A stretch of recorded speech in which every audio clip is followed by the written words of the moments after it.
Okay, so we're going to be practicing more proofs today, and I gave you a packet, and then we're going to look back at yesterday's reasons for proof worksheet as well, that we didn't go over a few problems that you might want to ask me about. So right now, I've asked you already to start this, and you probably should be done with this proof. They had already marked in the diagram that the givens. Some of the proofs in this packet will be able to be done in less steps than what it suggests by the boxes. This one, it needs the boxes that we have here. So we will be filling both of these in. What did you guys put down for line 2?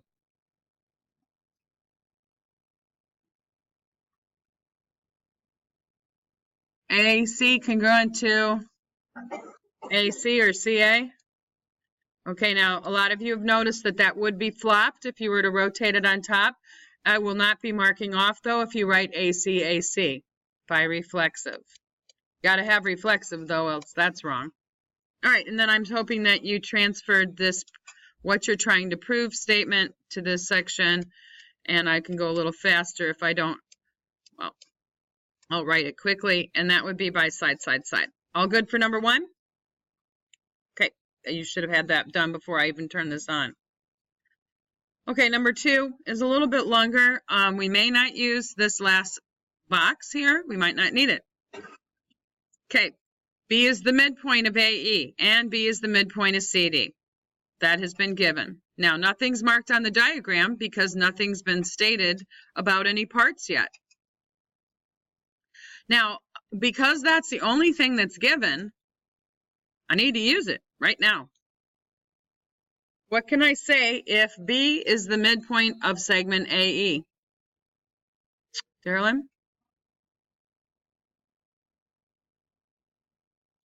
AB congruent to EB, okay?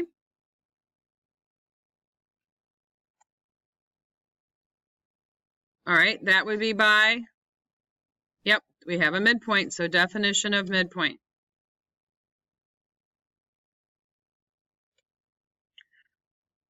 Okay, we'd also said that B is the midpoint of CD. Excuse me. So what can we do with that?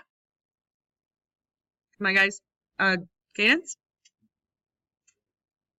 Okay, DB congruent to CB. Good job. All right, and that's going to be by the same reason. Definition of midpoint. Okay, we're out of givens. Can't do anything else with the midpoint. So we have to look at the diagram.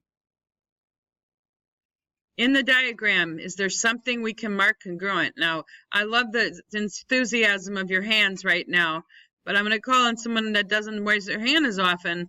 So, Chloe.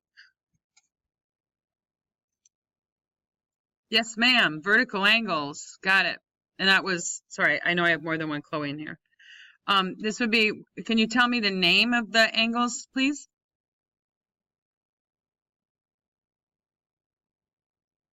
Good job. All right, angle ABD is congruent to angle. If I did A to B to D, I'm going to try to go with the letters being corresponding. EBC or CBE is the same angle. And that, she said, was vertical angles, and those vertical angles are congruent.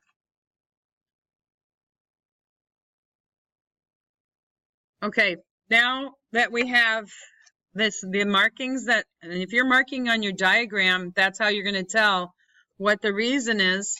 I'm ready now to say triangles are congruent.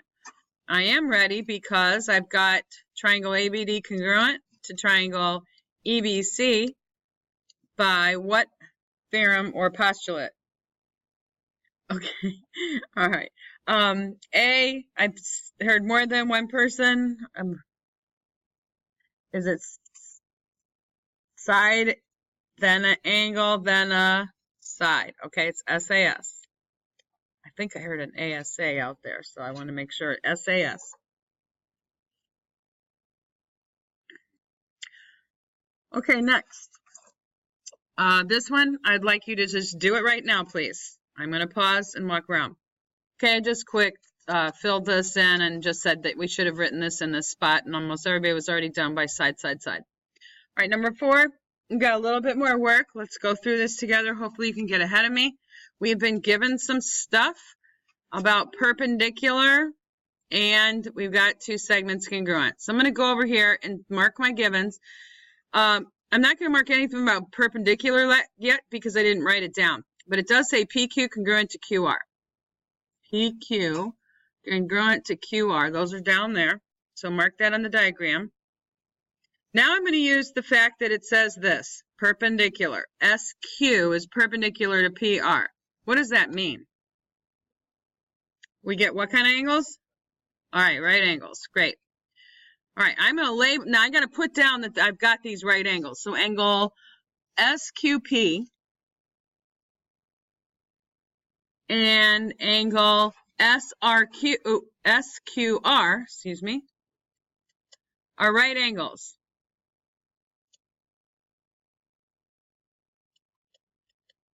Okay, now those are right angles because of definition of perpendicular.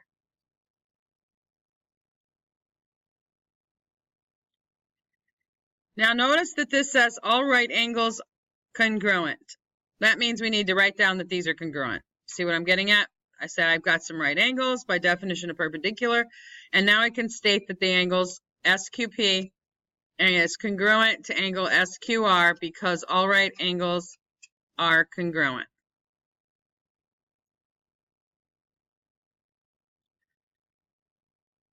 All right, I'm done with that perpendicular stuff.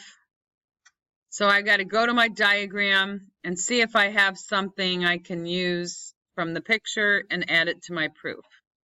Is there other parts we could talk about from looking at the diagram?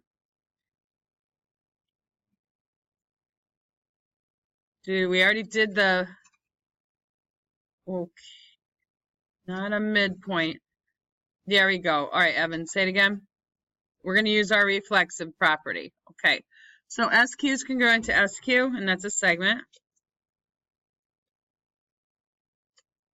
Reflexive property. And then now we can state the triangle congruence. So you say, what did I want to prove? I wanted to prove that triangle PQS was congruent to triangle RQS. And Dakasha, what's the reason? Sure would. Side angle, side. And don't assume just because you got some right triangles that it's HL, because that's not the hypotenuses that we got congruent. It's a side and an angle and a side. This one gets a little trickier. All right, so everybody turn the page, and then I want to, if you like highlighters, I'm going to highlight something here.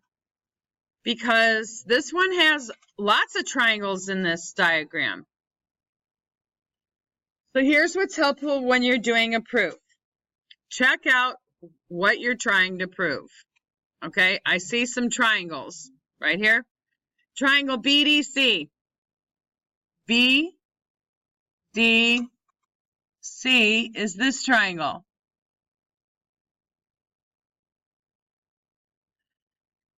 All right, now that's going to be hard to mark on this diagram because it's overlapping with the other one that's going to be congruent to it. So I'm going to draw this triangle separately.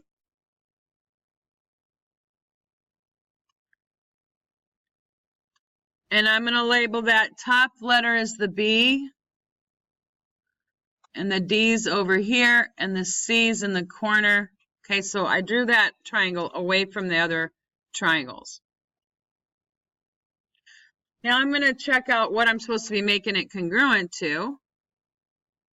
Triangle B, E, oops, that's over here, A. Okay, so I'm going to draw that triangle now separately.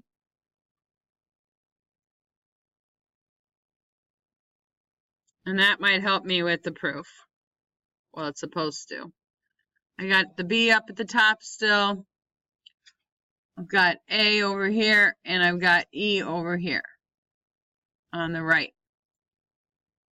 Okay, now I can kind of look at both the diagram here, and I can look at my separated triangles. All right, so this one's a little trickier, but it won't be bad now that we got those separated. All right, angle BAE. Let's find it. BAE, right here. And on the diagram, it's right there. Is congruent to BCD, which is here or here on that picture. Okay, and then it says segment BD up here is congruent to segment BE. Do you see how awkward that is to mark on here? Because now I can't, it's hard to tell what I'm looking at. So that's why I had this triangle separated, because it's overlapping. All right, those were the things that were given. Now this one's going to be unique in that we've never done this before, I don't think. Because I need another part. Do you see, look at the labels on these. Do you see something matching in them? Just look at the labels, the letters.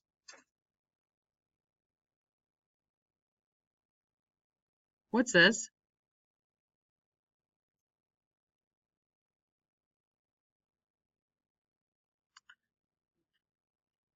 Okay, it's an angle, right? Isn't that angle in the pink one and in the green one? Okay, you see what I'm saying? It's in both triangles. So let's write angle B is congruent to angle B, because it's on both of those triangles. So I'm going to mark this up here with a double arc. Kind of got my little segments in the way, but oh well. All right, now we never did reflexive angles, but that's what it is. It's just like sides equal themselves, angles can equal themselves by the reflexive property.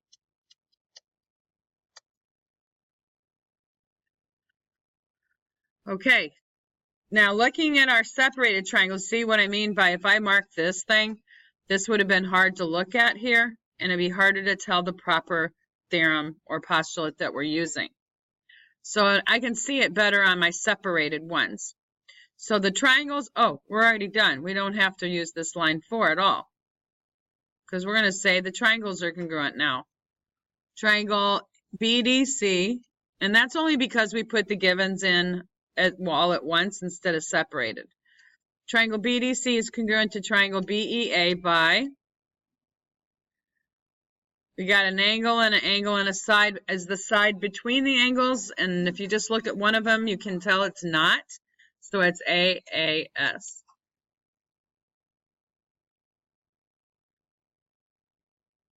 Okay, that's probably one of the harder ones on here.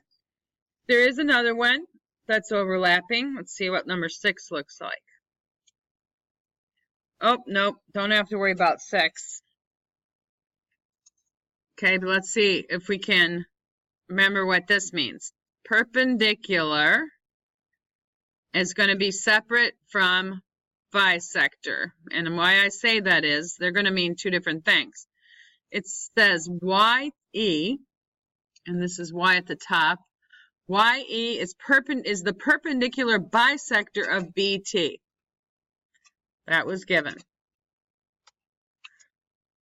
Okay, let's use the idea that we have perpendicular first. So because of the word perpendicular, I can say that there are some right angles. Okay, and I need to put them in my proof. Angle YEB and angle YET are right angles.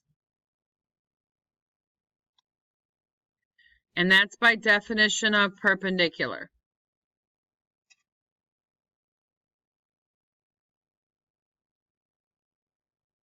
You could even put the symbol in for perpendicular if you want them. Okay, so I've got two right angles. Now I need to say that they're congruent. Angle YEB is congruent then to angle YET. That's because all right angles are congruent. Now, if I'll just suggest to you to kind of ease your mind about tomorrow. If I gave you this proof, I would have parts of things already filled in, and you would have to fill in like the matching one that goes with it. In other words, it's not going to be completely blank like this. Okay, next, I got my congruent angles, and then I had that word that it said that YE is the perpendicular bisector. So I need to use the fact that it says bisector now. What does the bisector do? I heard, say it louder, cuts in half. All right, what got cut in half? The triangle? It didn't chop the triangle in half. Chop the line segment, right? All right, so this is cut in half, BT. So let's mark it. This B, and we need to put it in the proof. BE equals TE. You can. I wouldn't mark it wrong. I'm trying to keep people thinking about the corresponding parts. You see how B and T correspond? That's why I went BETE. All right, that would be definition of a bisector. And it is a segment, so you can write definition of segment bisector. If you wrote definition of bisector, I wouldn't mark it off either, though. We need something. We only have two parts now. Y equals YE. Okay. YE is congruent to YE. That would be what property? I hope everybody knows right away that's reflexive. Mark it in the diagram. Okay, now I'm ready for proving triangles congruent. So copy in what you're trying to prove into the last line. Triangle BEY is congruent to triangle TEY. Ooh. Oh my goodness, my pen went haywire. Fix that. All right, you guys probably already wrote your reason. What is the reason? Side and an angle and a side. Okay.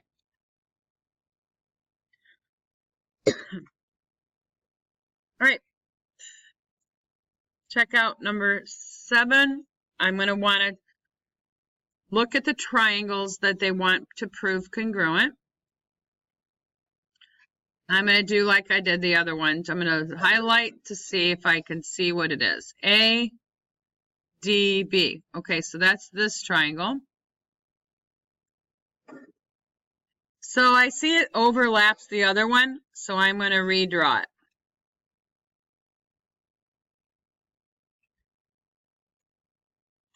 Okay, and the D's at the top, and then the A and the B are at the bottom. The other triangle that you want it to be congruent to is ACE.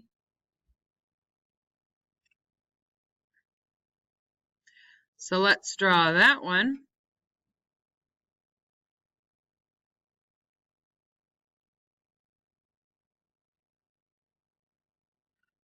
Okay, so the E's at the top, the A's at the bottom, and the C's at the bottom.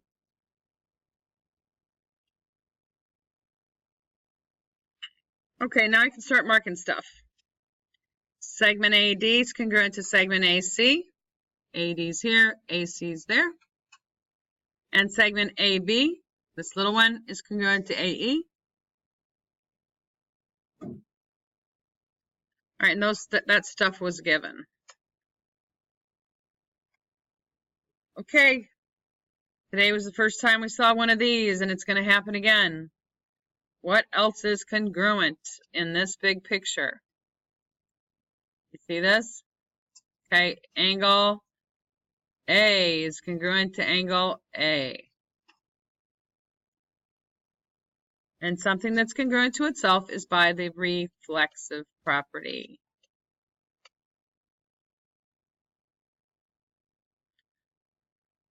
Okay, now we're ready to place our triangle congruence statement in the last line.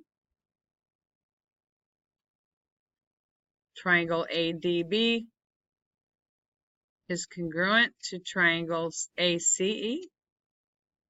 And then what's the reason? Side, angle, side.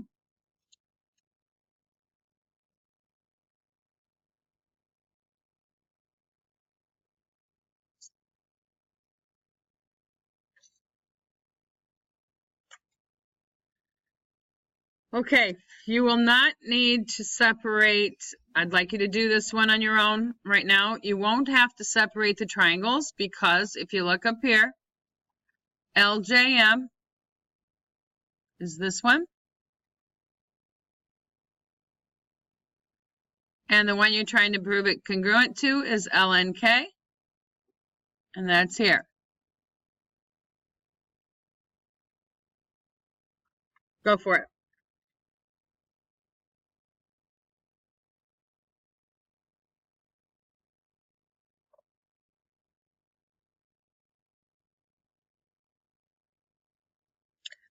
Write everything that's congruent on line 2.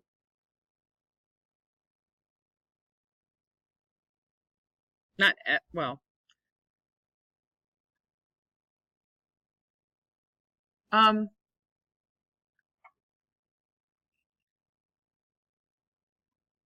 KM, where's KM?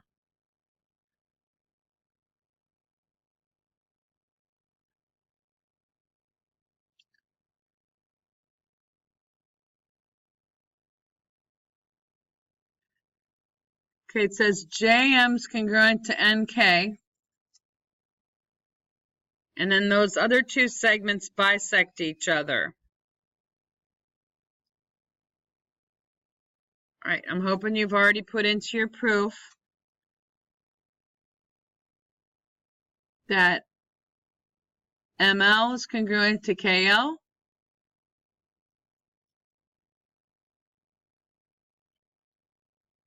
And what else?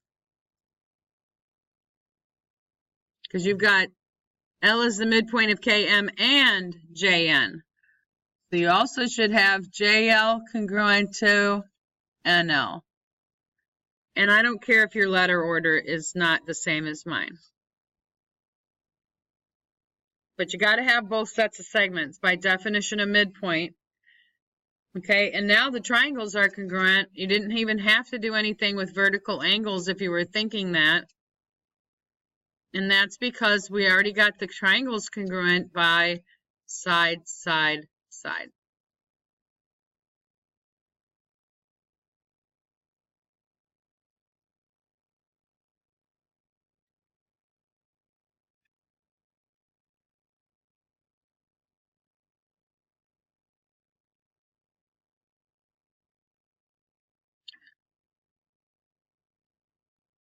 Okay. I'm hoping if you could try to get ahead of me on number 9. I'd really like to see if anybody could do this proof on their own.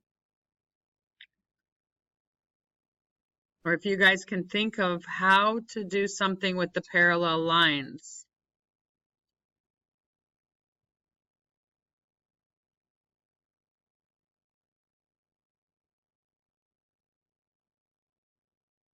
I guess I'll just stick all my givens on one line.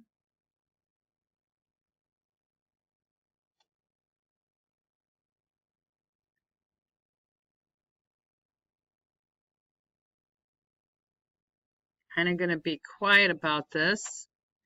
I'm going to highlight something to help though. The parallel lines are here and here.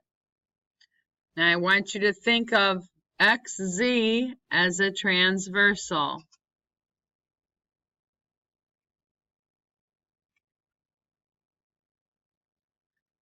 Proofs do not have to necessarily be in the same order per person for them to be correct. So you can have the next two lines reversed, but you have to have the same two things that I'll put down. So my guess is everybody jumped all over XZ congruent to XZ. Is that what we did? Okay. And you might have written XZ's congruent to ZX if you're very observant about how they would turn. I won't take off if you don't, though. All right, so you probably used your reflexive property, right? Did anybody use the parallel lines first? Oh, okay, cool. So so anybody who did reflexive first, this line can be reversed with the one I'm about, the next line, okay? 2 and 3 can be interchanged, if you will. So I just saw, how many of you said you did something with those parallel lines already? What did you do? Kenny? Ooh. Kayla? Carolyn? Everybody said the same thing. That's grateful. I'm grateful for that. Lauren, you were going to say, I see you nodding. All right, so remember these things? And they just told me correctly what those would be. Now, those are the angles that would be congruent based on the parallel lines X, Y, and WZ. That would be angle YXZ is congruent to angle XZW. Now, I don't care about your order of your letters as long as you name those angles properly. And all three people acknowledged that they said alternate interior angles. Now, how do you write this? You could write the alternate interior angles theorem, or you say parallel, and then a little arrow implies alternate interior angles congruent. Again, if you write the alternate interior angles theorem, that's fine. Okay, now, why are my triangles congruent? Yeah, so we go put it in. Triangle YXZ congruent to triangle WZX, which is how some of you might have written that angle also. And that would be by side angle side. Okay, the following set of proofs on the next page, most of these are actually, the last page of the packet is actually the easiest page. I'll do a couple of these with you, and then I'm going to ask you guys to work kind of independently and then work on some questions from yesterday. So let's get going here. They already marked all this stuff. Angle GHK congruent to angle JHK, and these other two, GKH congruent to JKH. All right, so we're ready to go. Bang, mark that shared side. KH congruent to KH, or H, yeah, it is KH, KH. Reflexive. Okay, I don't think we're going to need line 4 at all because I'm ready to go with congruent triangles, and that's what it says we're trying to prove. So triangle GKH is congruent to triangle JKH, and that would be now not SSS or SAS, but angle, side, angle. Yep, the side is between the angles. Okay, so let's see if number 2 looks any more difficult than that. Okay, I've got the right angles idea again. And BC congruent to CE. So that stuff's given. I don't think we're going to need all these lines again. But even though it says angle B and E are right angles, you got to put in here that they're equal. Okay, so we got to say angle B is congruent to angle E because all right angles are congruent.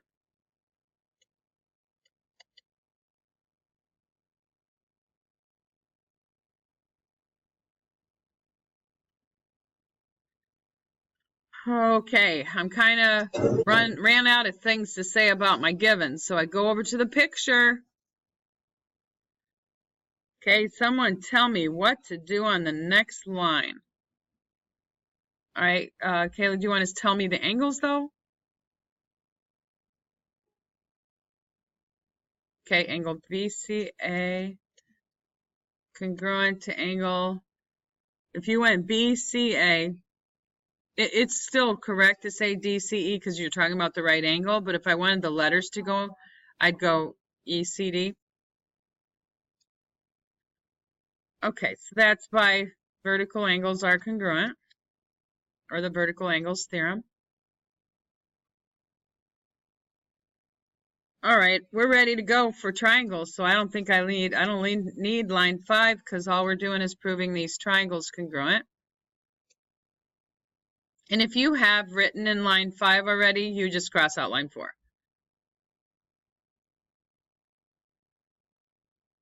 Okay, and this would be ASA.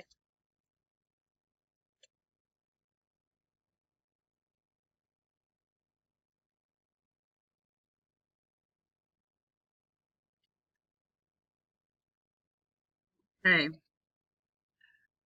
I think you can get this one done also. Oh yeah, you can get this one done without line 4. So just go for number 3, please.